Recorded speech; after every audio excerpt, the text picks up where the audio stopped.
Assam accord 1985 क्या खोया क्या पाया, सभी धाराएं और सुप्रीम कोर्ट का फैसला। कानूनी विश्लेषण। भारत के इतिहास में एक ऐसा समझौता जो कानून, पहचान और संविधान की सीमाओं को छूता है, असम समझौता 1985।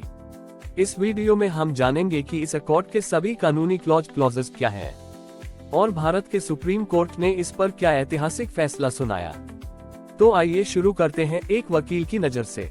ऐतिहासिक पृष्ठभूमि। 1947 के विभाजन से लेकर 1971 के बांग्लादेश युद्ध तक असम में लाखों की संख्या में अवैध रूप से घुसपैठ हुई।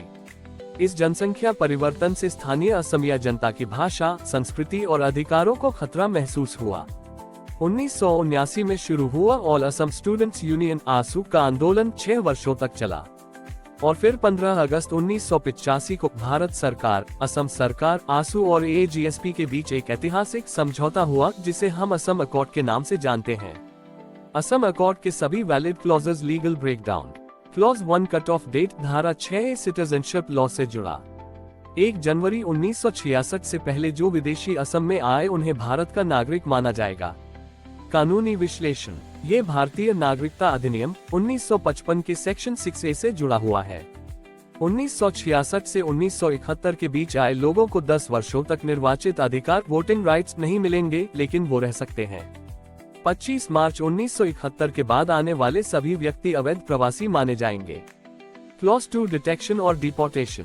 1971 के बाद जो भी लोग अवैध रूप से आए हैं उन्हें फॉरेनर्स एक्ट 1946 और immigration expulsion from Assam act 1950 के तहत निकाला जाएगा। कानूनी प्रक्रिया। फॉरेनर्स ट्राइब्यूनल की स्थापना की गई। NRC national register of citizens update की गई। Clause 3 names in electoral rolls. 1966 से 1971 तक आए लोगों के नाम 10 साल के लिए वोटर लिस्ट से हटाए जाएंगे और उसके बाद जो नागरिकता ले चुके हैं उन्हें फिर से शामिल किया जाएगा।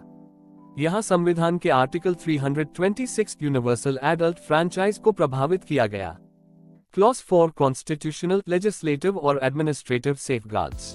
असमिया लोगों की सांस्कृतिक, सामाजिक, भाषाई पहचान और विरासत की रक्षा के लिए विशेष संवैधानिक सुरक्षा दी जाएगी।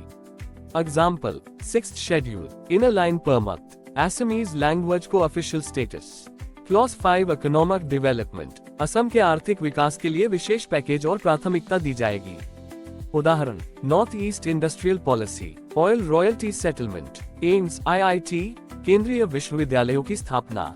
Clause 6 cultural identity protection. Assam की सांस्कृतिक, भाषाई पहचान की रक्षा के लिए संसद विशेष विधेयक लाएगी। इसके तहत 2019 में क्लॉज 6 कमेटी गठित की गई थी जिसने असमिया मूल लोगों की परिभाषा और सुरक्षा की सिफारिश की। क्लॉज 7 इंफ्रास्ट्रक्चर और नेचुरल रिसोर्सेज। असम में संचार, स्वास्थ्य, शिक्षा, बिजली आदि क्षेत्रों में निवेश बढ़ाया जाएगा। कानूनी रूप से बजट एलोकेशन और स्टेट सेंटर कोऑर्डिनेशन जरूरी।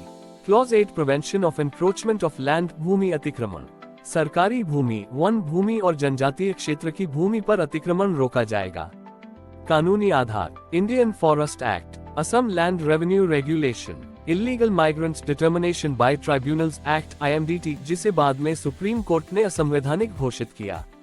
सुप्रीम कोर्ट ने मानस नेशनल पार्क, काजीरंगा पर हो रहे अतिक्रमण पर सख्त टिप्पणी दी। Clause 9 border fencing. Bharat Bangladesh सीमा को सील करने और चौकसी बढ़ाने का वादा किया गया।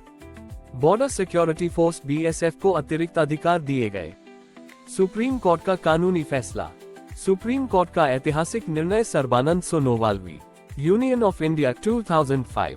सुप्रीम कोर्ट ने IMDT एक्ट 1983 को अनकॉन्स्टिट्यूशनल घोषित किया। कोर्ट ने कहा, ये भारतीय राज्य की सुरक्षा, संस्कृति और संविधान के विरुद्ध था।